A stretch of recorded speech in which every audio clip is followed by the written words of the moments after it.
Israel ലക്ഷ്യമിട്ട് തുടർച്ചയായി കനത്ത ആക്രമണം നടത്തുകയാണ് ഹൂതികൾ. ഗാസയിൽ ഇസ്രായേൽ നടത്തുന്ന ആക്രമണങ്ങൾക്ക് മറുപടിയായാണ് ഹൂതികൾ ഇസ്രായേലിന് നേർക്ക് ആക്രമണം നടത്തുന്നത്. വെള്ളിയാഴ്ച രാത്രി ഇസ്രായേലിലേക്ക് ഹൂതികൾ ആക്രമണം നടത്തിയിരുന്നു. ആക്രമണത്തിനിടെ ഹൂതികൾ ഒരു ക്ലസ്റ്റർ ബോംബ് പ്രയോഗിച്ചതായി ഇസ്രായേൽ സൈന്യം അറിയിച്ചു. സംഘർഷത്തിൽ ആദ്യമായാണ് ഹൂതികൾ ക്ലസ്റ്റർ ബോംബ് എക്യുപ്ഡ് പ്രൊജക്ടൈൽ ഇസ്രായേലിന് നേർക്ക് ഉപയോഗിക്കുന്നത്. ആക്രമണത്തെ പ്രതിരോധിക്കാൻ ഇസ്രായേലിന്റെ പ്രതിരോധ സംവിധാനത്തിന് സാധിച്ചിരുന്നില്ല. തുടർന്നാണ് IDF അന്വേഷണം നടത്തിയത്.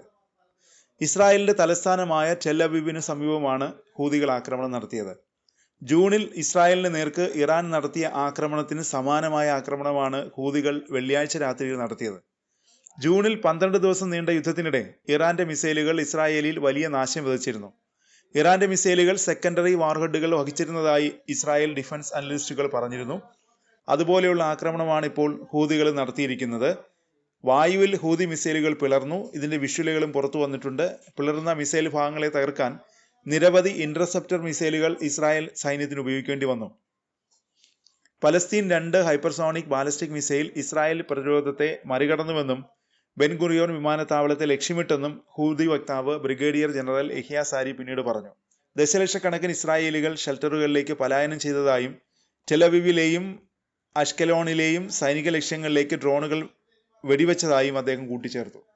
ഹൂതികളുടെ ആക്രമണത്തിന് മറുപടിയായി യമൻ തലസ്ഥാനമായ സനായിൽ ഇസ്രായേൽ വ്യോമാക്രമണം നടത്തി. ആക്രമണത്തിൽ 2 പേർ കൊല്ലപ്പെടുകയും 5 പേർക്ക് പരിക്കേൽക്കുകയും ചെയ്തു. സനായിലെ എണ്ണ ശുദ്ധീകരണശാലയും 2 മിസൈൽ നിലയങ്ങളുമാണ് ലക്ഷ്യമിട്ടത്.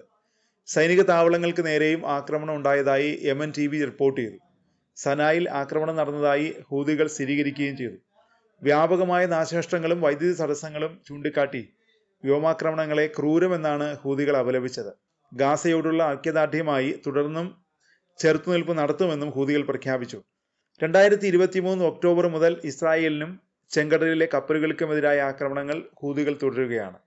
അതിനിടയിൽ ഇസ്രായേൽ ഗാസ യുദ്ധം നിർണായക ഘട്ടത്തിലേക്ക് കടക്കുന്നു. ഗാസ സിറ്റി പിടിക്കാൻ സർവ്വസന്നാഹങ്ങളുമായി ഇസ്രായേൽ മുന്നോട്ട് പോവുകയാണ്. ഇതിനായി കരയുദ്ധം വ്യാപിപ്പിക്കുകയാണ് ഇസ്രായേൽ. സബ്ര പ്രദേശത്തേക്ക് ഇസ്രായേൽ സൈനികർ നീങ്ങിത്തുടങ്ങിയതായി റിപ്പോർട്ടുകൾ വരുന്നു. സെയ്തൂൺ പ്രവിശ്യയോട് അടുത്ത പ്രദേശമാണ് സബ്ര. ഗാസ സിറ്റി പൂർണ്ണമായും ഒഴിപ്പിക്കുമെന്നാണ് ഹമാസിന്റെ പ്രഖ്യാപനം. 10 ലക്ഷത്തിലേറെ ജനസംഖ്യയുള്ള പ്രദേശമാണ് ഗാസ സിറ്റി. ഗാസ സിറ്റി പിടിച്ചെടുക്കാനുള്ള ശ്രമം കനത്ത ആൾനാശം വിതയ്ക്കും. ഹമാസ് അംഗീകരിച്ച ഗാസ വെടിനിർത്തൽ കരാർ ഇസ്രായേൽ തള്ളിയിരുന്നു. ഇതോടെ ഹമാസിന്റെ കസ്റ്റഡിയിലുള്ള ഇസ്രായേൽ ബന്ദികളുടെ മോചനവും അനിശ്ചിതത്വത്തിലായി.